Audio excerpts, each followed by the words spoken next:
On to Remy the Respectful Reindeer.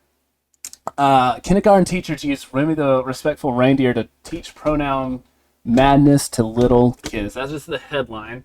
There's a video with this. I'm going to play it. Yeah. This year, I decided to ditch Elf on the Shelf, so I want you to meet Remy the Respectful Reindeer. Remy isn't tied to Santa Claus or Christmas, and they decided to start us off with a story to give us a hint as to why they're in our class this year.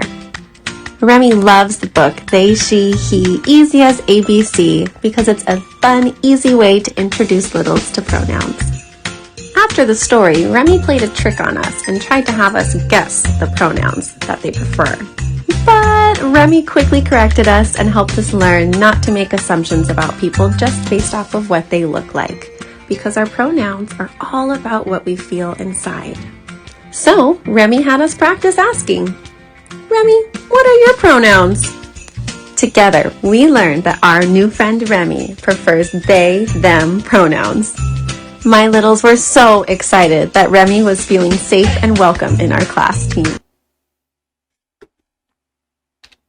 Okay. Where do we start with that, Marcus? There is so much. Give me a minute. I'm going to go bang my head on the wall. That's the exact right mindset. Like, so we talk about this on the show quite a bit, don't we, Marcus? Like, here's the question. It keeps coming up. Yeah. Here's the question. Why do 5-year-olds need to be inducted into this gender pronoun madness? Now, I know the answer, the true one, but I guarantee, and I think you'll agree with me, Marcus, I guarantee that if you asked the teacher, she would say that they're learning to be respectful and not hurt other people's feelings. First off, do people really need to be protected from what 5-year-olds say?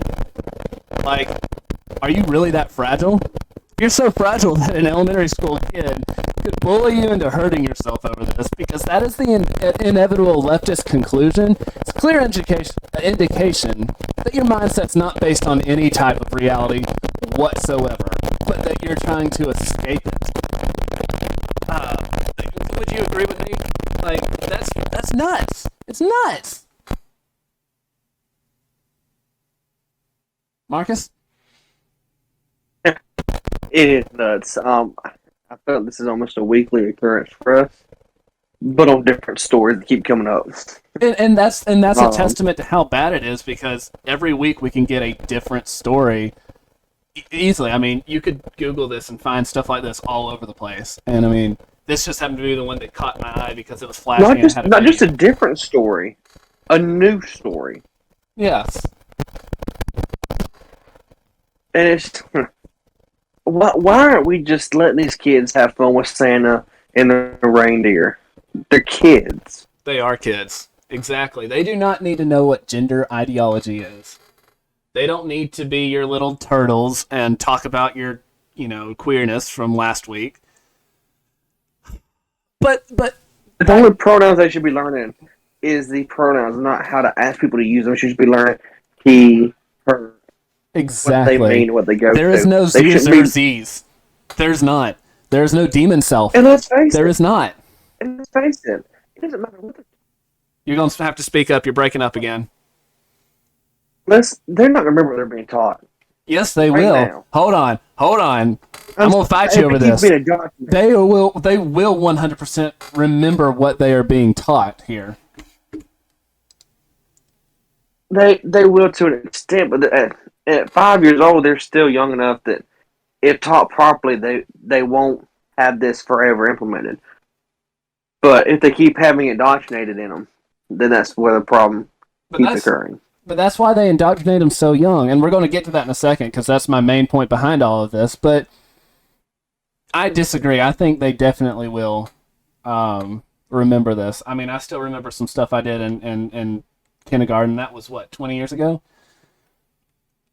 It makes a difference what you do, especially at that age, because they say kids' minds are like sponges, and if you're feeding them this crap is what ends up in their head. But that's not even the point yet. Marcus.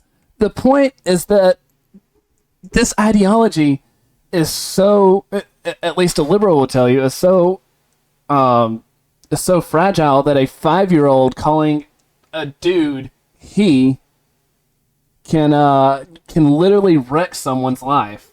Like, yep, that's the person I want teaching mental health resiliency. I mean, that's the reason why you can almost flip a coin on is whether or not they would try to kill themselves. It really is, and we harp on that 41%, but when the average is 4.3%, and then you go 41%, and both of those are skewed off a little bit because you can't. Came from a survey. You can't ask people who actually died if they've tried to commit suicide. So, like, those are skewed as well. It's closer to 50%. It really is. And this is why when a 5-year-old can hurt you like this. Yes, you have no. You're not part of reality at that point. You are away from reality. You are outside of reality. Reality does. You are in the Matrix. If the Matrix was, I don't even know if the Matrix was. Actually, no. It's come to think of it, the Wachowski brothers who call themselves sisters. So yeah, you're in the Matrix at that point because you're just living outside of any reality that's grounded in a basis of realism. So I mean, these kids are still picking and eating their burgers, and you're worried about what they call you. they trade masks at recess because they like some other kids better. Like, these 5-year-olds don't know anything, and yet they call a sir a mister, and that's not their quote unquote pronoun. Oh no! And then you see them hanging from a tree. But behind all of this ludicrousy, to get this train back on the tracks, behind all of this ludicrousy, that's not even the real reason why the left doesn't care if some people hurt themselves. They don't. Certain people certainly do, but as a movement, the lives of a few trans people aren't nearly as big as a prize as destroying little kids' identities. And when is better to do that before they start developing them? So, Marcus, I got a question for you. Yes. What is the fastest by replenishment rates, by fertility rates, who is the fastest growing population in America? Just off the top of your head, I want to know what you guess. Well, I have absolutely no idea, to be honest with you. So, the reason why liberals have to go after kids especially is because parents generally seek to push their worldviews on their kids. They do. As for most of them, they should. Religious people tend to skew to the right. So religious parents try to push their kids to the right. I know mine did, thankfully. Didn't end up a moron. And towards the realities that you're born male or female, that it is what you are, and hormones and surgery can't change that. Or the fact that a baby in a womb is a human life with value and shouldn't be killed.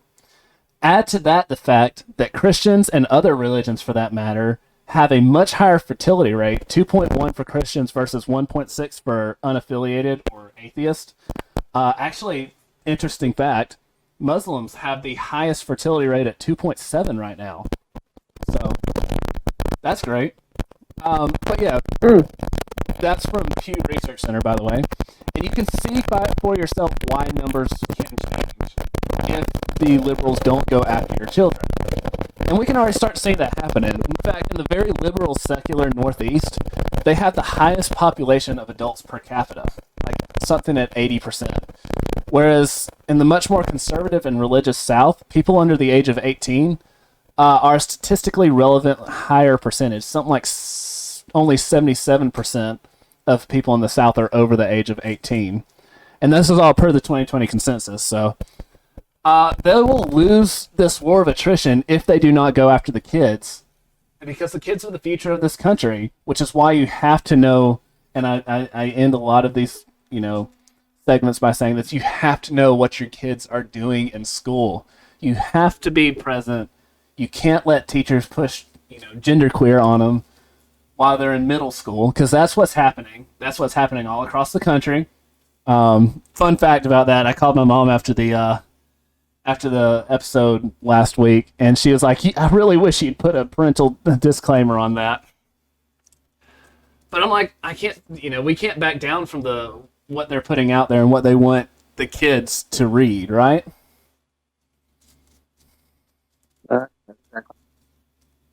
You there? Yeah, can you hear me? Yeah, I can hear you now.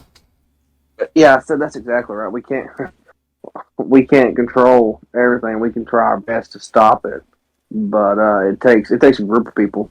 So Mm-hmm. we got to set up as a group. And that's not the point of the story. It's just a very logical conclusion of where it needs to go. Any last thoughts before we move on to a brutal Brazen crime wave? Um, no, it's just the only thing I can say is about standing up is you look at all the pride parades and stuff. We've got to have that for what we believe in. We've got to have the parades for what we believe in a sense. We've got to come together like they do to show that what we want really matters too. So, fun fact, did you know that for the Women's March for uh, in support of abortion, there's actually a different Women's March, it's Women's March for Life, that generally draws crowds about 10 times higher than that. And you hear about one, you hear about the one for abortion, but you never hear about the one for life because they put it down a memory hole. They try and not let you know that there's all of these people out there marching for life. So there are people out there. There needs to be more. We have to be out there and be loud, put our voices out there because it is that important.